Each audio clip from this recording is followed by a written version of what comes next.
Hello, let's practice from EPS topic new version. 다음 단어와 관계는 것은 무엇입니까? So 다음 is following, 단어 is yung word, and related. So what is related word to the following?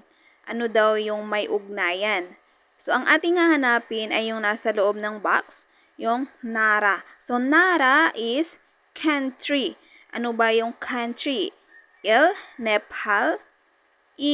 남자. 30세. 4. So, Nara is Nepal. Kasi yung number 2 is man.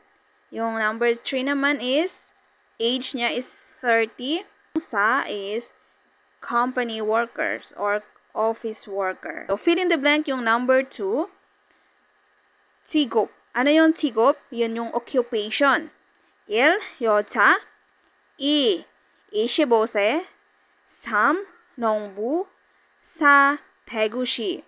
So, yung 여자, syempre yan is woman. Yung number 2 is 25 years old. Yung number 3, yan naman yung tumutukoy sa farmer. At yung sa is Daegu City. Yung she is city.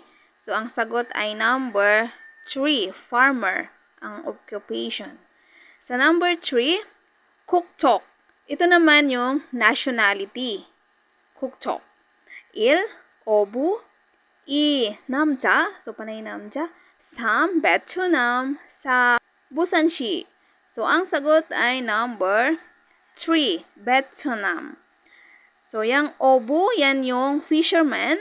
Siyempre, yung namja is man. Yung Busanshi is Busan City. So, sa number 4 na nasa new version po ay nakashare sa ating FB page. Pero ang sagot doon is number 1. Mayroon na ding explanation. So, proceed tayo sa number 5. So, sabay kayo sa reading. 한국 사람들은 자신보다 나이가 많거나 지위가 높은 사람에게 인사할 때 허리를 굽혀 인사합니다.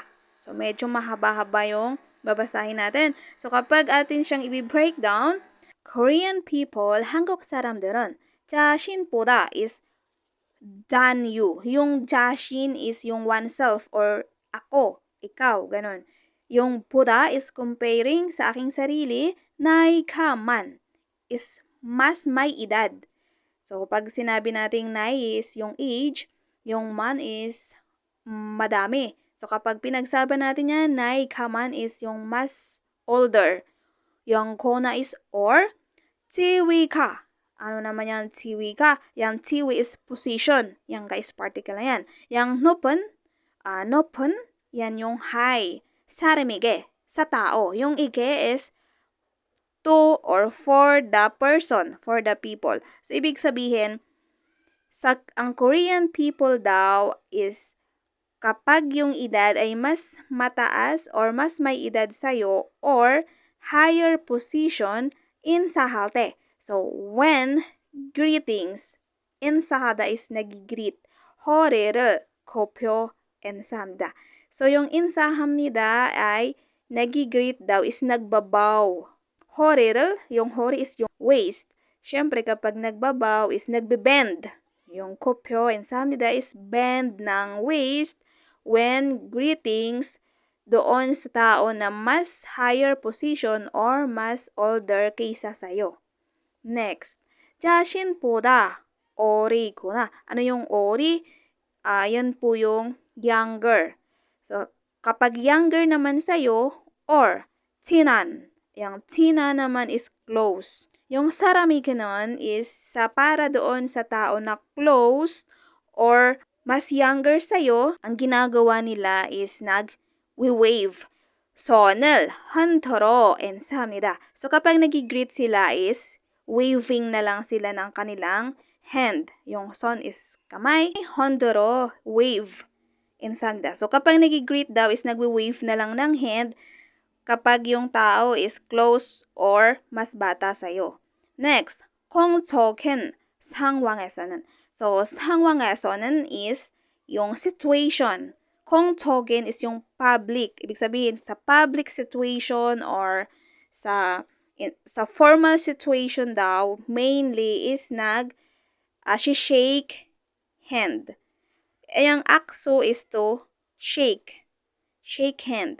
함요 인사합니다. Yung 함요 is while greetings. Yung 함요 is para siyang myonso.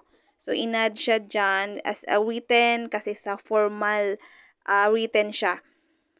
So, kapag daw sa public situation naman, mainly is nag-shake hand while greetings.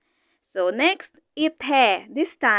At this time, 자신보다 나이가 훨씬, yung 훨씬 is much. Ibig sabihin is, yung older daw yung edad kaysa sa'yo, or higher position na tao, ang ginagawa is, 왼손으로, by left hand, yung uro, 오른팔을 is yung right arm 받치고 악수해야 합니다. You need to shake hand and support the right arm.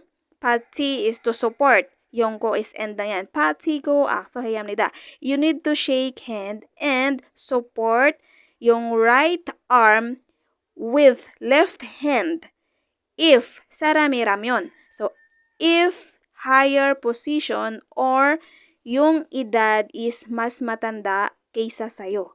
So, yun po yung ibig sabihin niya. Ang tanong kasi dito is ano ba yung same doon sa ating binasa na tama doon sa choices. Ibig sabihin, sila yung mayroong sinasabi na totoo according doon sa binasa natin.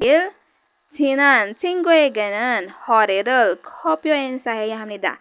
Sa close friend, 허리를 굽혀 인사해야 합니다. You need to bend your waist kapag nag-greet.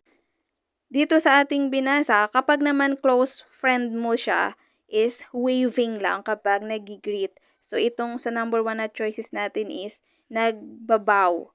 So, nakalagay yan doon kapag ang iyong kausap or kapag nag-greet ka is mas matanda sa'yo or higher position.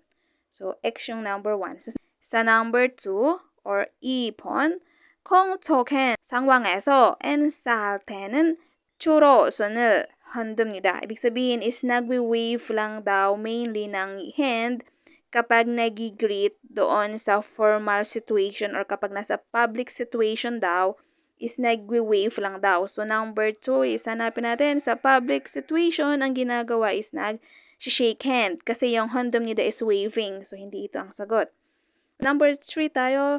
자신보다 나이가 많은 사람과는 악수를 하지 않습니다. So, ha지 않습니다. Negative, hindi daw shake hand sa tao na mas matanda sa iyo. Number 4, 지위가 높은 사람과 악수할 때는 왼손으로 오른팔을 받칩니다. So, kapag daw nag-shake hand sa mas mataas ang position is you need to support daw yung right arm ng left hand. So, hahawakan mo yung iyong right arm gamit yung left hand mo. So, ang correct answer dito is number 4 kasi makikita natin yan dito sa last part ng ating paragraph. Yan. So, ang nakasulat dyan, 왼손으로 오른팔을 받치고 학수해야 합니다. Correct answer is number 4. Next lesson naman tayo sa sunod na practice.